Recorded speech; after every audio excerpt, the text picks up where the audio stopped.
Kami pernah mendengar sebuah hadis yang masyhur, kullu bid'atin dhalalah.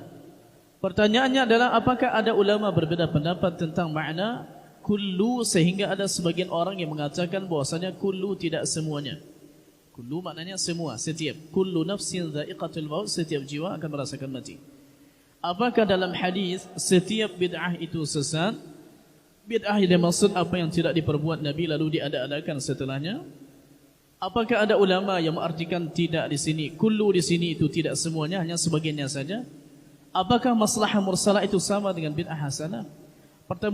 Pertanyaan sebetulnya agak tinggi secara ilmiah, tapi tidak ada masalah, saya jawab dan saya sederhanakan. Nabi kita sallallahu alaihi wasallam sering memulai khutbah beliau, ceramah beliau dengan yang disebut khutbatul hajah di Sahih Muslim.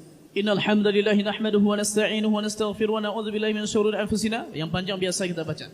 Lalu sebutkan amma ba'du fa inna asdaqal hadits kitabullah wa khairal hadi hadi Muhammadin sallallahu alaihi wasallam wa syarrul umuri muhdatsatuha wa kullu muhdatsatin bid'ah wa kullu bid'atin dhalalah wa kullu dhalalatin finnar.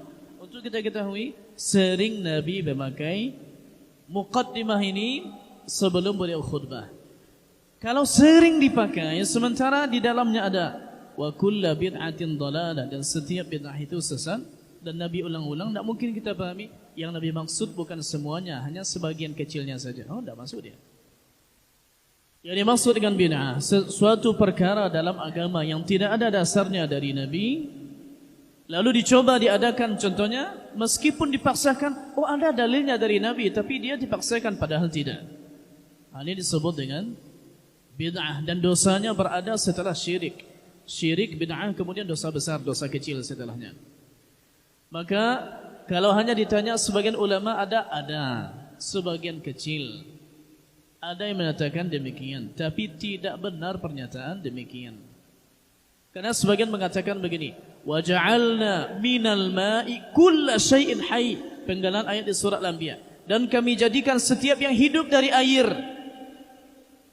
Setiap yang hidup bukan dari air semuanya, malaikat dari cahaya. Lalu dikatakan berarti dalil yang ada di hadis kullu bid'atin dhalalah, tidak semua bid'ah yang sesat, tapi ada bid'ah hasanah. Lalu muncullah di situ ada bid'ah hasanah, begini boleh dilakukan meskipun tak dilakukan oleh Nabi, boleh. Kalau begini kita cara beragama, maka rumah seperti tidak berpintu. Pintu saja lagi semuanya. Karena bisa masuk apa saja yang orang inginkan di agama ini dari semua arah. Sehingga tidak ada lagi pagar agama. Agama kita ini jelas, simple. Qala Allah berfirman. Qala Rasul, Rasulullah bersabda. Sahabat berkata begini, tabi'in berkata begini. Tidak boleh contohnya orang Jawa ikut campur dalam adat Minang, sebagaimana orang Minang tak boleh ikut campur dalam adat Jawa, karena sudah ada pagarnya. Sebagaimana juga tak boleh hamba Allah ikut campur mengurus agama Allah Ta'ala. Tinggal kita tunaikan sami'na wa ata'na, selesai masalah.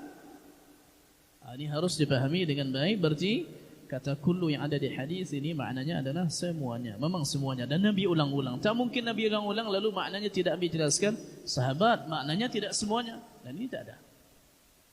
Apakah masalah mursalah sama dengan bid'ah hasanah? Tak sama. Masalah mursalah ini macam ni. Contohnya sekarang, ya, seperti contohnya mushaf ini tidak ada di zaman Nabi sallallahu alaihi wasallam. Kertas yang seperti ini lalu ada terjemahnya, tidak ada di zaman Nabi. Apakah kita bilang berarti tak ada zaman Nabi, ini bid'ah? Kita bilang tidak. Karena kita disuruh untuk membaca Al-Quran, sementara kita tak mungkin bacanya langsung pergi ke Lauhil Mahfuz. Berarti ditulislah mushaf ini untuk membantu kita menunaikan perintah Nabi, bacalah Al-Quran. Untuk kita ketahui, Quran di zaman Nabi harakatnya tidak ada, barisnya tidak ada, titik juga tidak ada. Nah sekarang kita anggap Quran di zaman Nabi, Quran yang kita pakai sekarang, tak ada titik, tak ada baris, bisa tak kita baca? Sedangkan sudah bertitik dan berbaris masih salah. Apalagi tak bertitik, tidak bertitik dan berbaris, pasti lebih salah lagi. Maka sengaja didatangkan meskipun tak ada di zaman Nabi untuk membantu sempurna kita menunaikan ibadah membaca Al-Quran. Perantara seperti ini disebut dengan maslahah mursalah. Contoh lain, kita ingin umrah. Lalu dulu di zaman Nabi memakai onta. Apakah dari sini harus pakai onta? Kapan kita sampainya? Berapa kita butuh onta? Sampai di Malaysia lah mati untuk je. Berarti boleh kita memakai pesawat sebagai perantara. Andai nanti ada perantara yang lebih baik dari pesawat, kita tinggalkan pesawat, kita cari perantara yang lain. Berarti perantara yang lain, maslahah mursalah lebih kepada perantara. Kita contohnya mencatat kajian pakai pena contohnya. Oh sekarang tidak perlu dicatat begini. Direkam saja dia ada selamanya.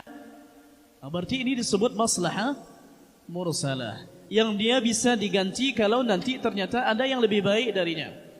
Bedanya adalah begini. Contohnya ketika kita melakukan umrah. Dah sampai di sana. Lalu kita lakukan tawaf contohnya 8 kali. Tak 7 kali. Kita bilang itu bid'ah. Karena melakukannya 8 kali bukan perantara. Perantara apa? Tak ada perantara. 7 ya 7. 3 ya 3. Sebagaimana Nabi jelaskan. Ini perbedaan bid'ah dengan maslahah mursalah. Dia lebih kepada perantara.